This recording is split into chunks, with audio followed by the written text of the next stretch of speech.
The most important aspect of back pain is to understand what's happening.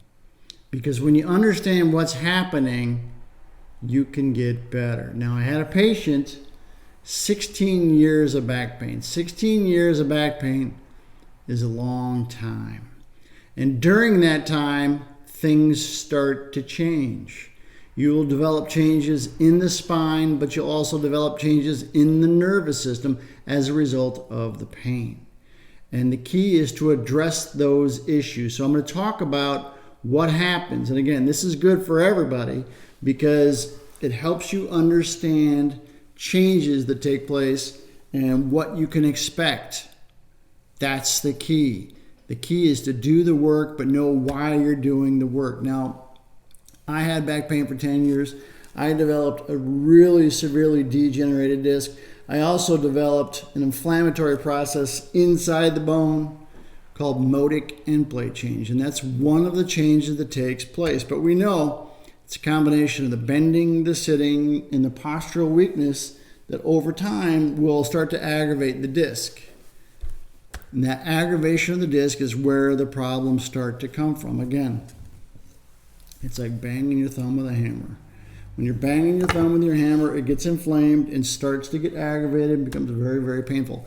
So we're going to talk a little bit about the spine so you can understand the spine. And we'll talk a little bit about the nervous system and the changes that take place as a result of the pain. Because that's part of the key. Because once the process starts, if you don't stop it, it continues to go on. And our goal is to help you stop it and get your life back. 24 vertebrae between the head and the hips. The vertebrae are the bones. In between each bone, there is a disc. The disc allows for motion of the vertebrae. On the back of the vertebrae, there are very small joints called facet joints. They guide the motion of the vertebrae. So vertebrae, technically, there's a disc in the front and two joints in the back. And it's a combination of those that over time will start to break down. Disc is a lot like a jelly donut in the sense that the outside the disc, there's a thick material. Inside the disc, there's a jelly-like substance. The disc, the nucleus gives stability to the disc the same way air gives stability to your tire. So when the nucleus starts to dry out, the jelly substance dries out, the disc is less stable. Healthy disc has proper flow of oxygen and nutrients in and out. What can happen from the load and the breakdown of the tissues over time is you decrease the flow in and out of the joint. And it has a combination of how you move, the movement patterns, moving too much. But we know that over time, what happens is this motion and the movement patterns will start to aggravate that disc. So the beginning phase is the disc starts to break down a little bit. And over time, what happens is the disc might bulge and then it might lead to a herniation. And that develops an inflammatory process in and around the disc. And then you start to decrease the flow of oxygen and nutrients. And when that happens, the disc starts to degenerate. Healthy disc will look like this.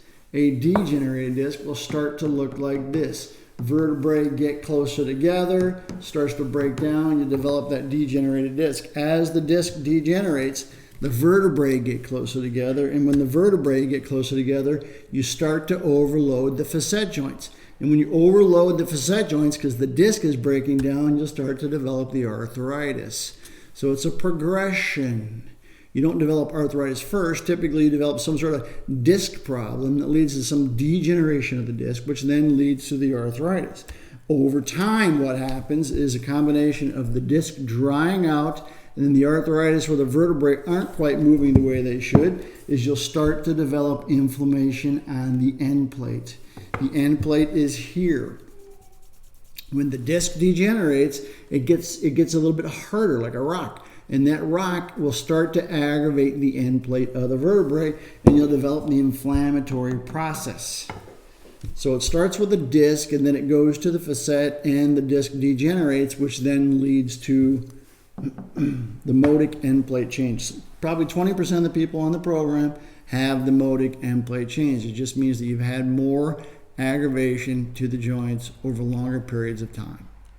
That's all it means. Okay? It will go away. We also know that when you're sitting too long, you start to change the nervous system. So the bones and the joints and the discs change, but also what happens is the nervous system starts to change. Beginning phase, you'll develop lower cross syndrome.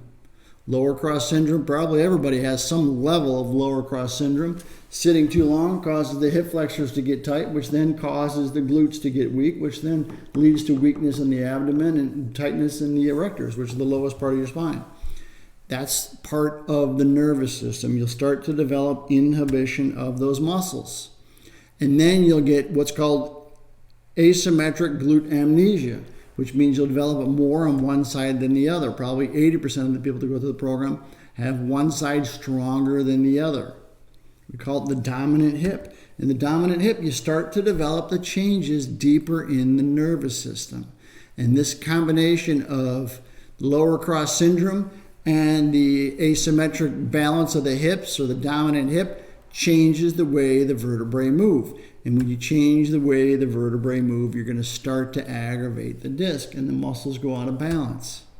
And then the pelvis goes a little bit out of balance, and you'll develop a little bit of a curvature in the spine. Not a lot. Sometimes people have more than others, but you develop a little bit where things don't function the way they should.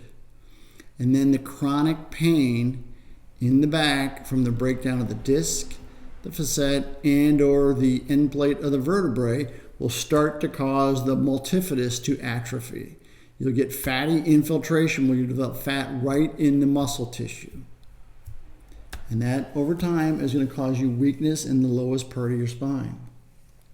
So it's a combination of everything. You get changes to the nervous system, you get changes to the joints, and you get changes to the muscle. Disc starts to bulge, starts to degenerate. You'll develop a little bit of arthritis and then some end plate inflammation. And as a combination of the changes in the nervous system perpetuated by the whole process, as you'll develop lower cross, you'll develop the fatty infiltration, you'll develop the dominant hip. Okay? It's a progressive breakdown over time, but it doesn't matter how long you've had it. It can get better. That is the key. The key is to resolve those issues, and we resolve those issues with the program. Doing the exercises, create the stability, increase the motion, reactivate the hips, get the dominant hip where it's balanced out, eliminate the lower cross syndrome, activate the abs, activate the glutes, activate the glute medius, get the ankles to work the way they should. It's a combination of everything that helps you win the day, win the week, win the month, win the year, get your life back. Back pain is a byproduct of something you have control over. When you know what it is, you have more control over it. Here's the problem. Sometimes people give up too soon. We know as you get stronger, the pain goes away. So this is the pain. This is your strength. The longer you've had this, the weaker things are. Some of you may be starting here. Some of you may be starting here. Some of you may be starting way down here where there's just no strength. Why? Because the multifidus become atrophied. It's become fatty. You get the fatty infiltration. You get one hip dominating the other hip. The hip that's not the weak hip gets really weak. The glutes, from too much sitting, you get the inhibition, you get the lower cross syndrome. All these things together might start you down here and you're fragile. Okay, but that doesn't mean you're stuck down there. It just takes time. But if it takes a long time, you have to stay the course. When you stay the course, you can get better. Slowly, as you get stronger, the pain will get better, and then you'll become more resilient, and you become tougher, and you become more durable. The key is the strength. By moving well and strengthening the muscles that help you move well, the discs heal, the facets heal, and the end plate of the vertebrae heal. The key is the strength.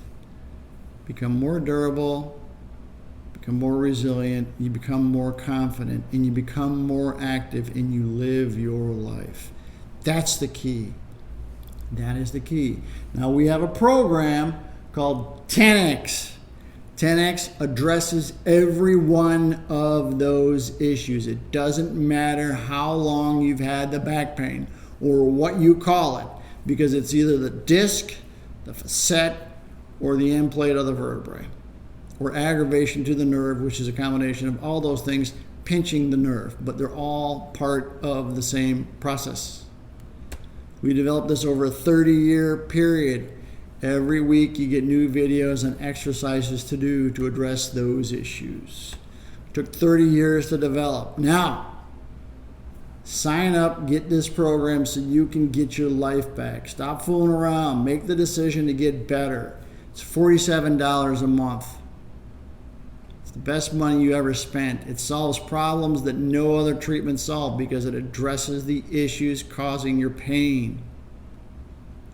The longer you've had it, the longer it takes, but you can get better as long as you don't quit. Now, I'm going to put a button over here you can click on, or down below both in the description and the comment. We'll put a link that you click on that. It'll take you to the page where you can sign up to get your life back. It doesn't matter how long you've had back pain. You can get better.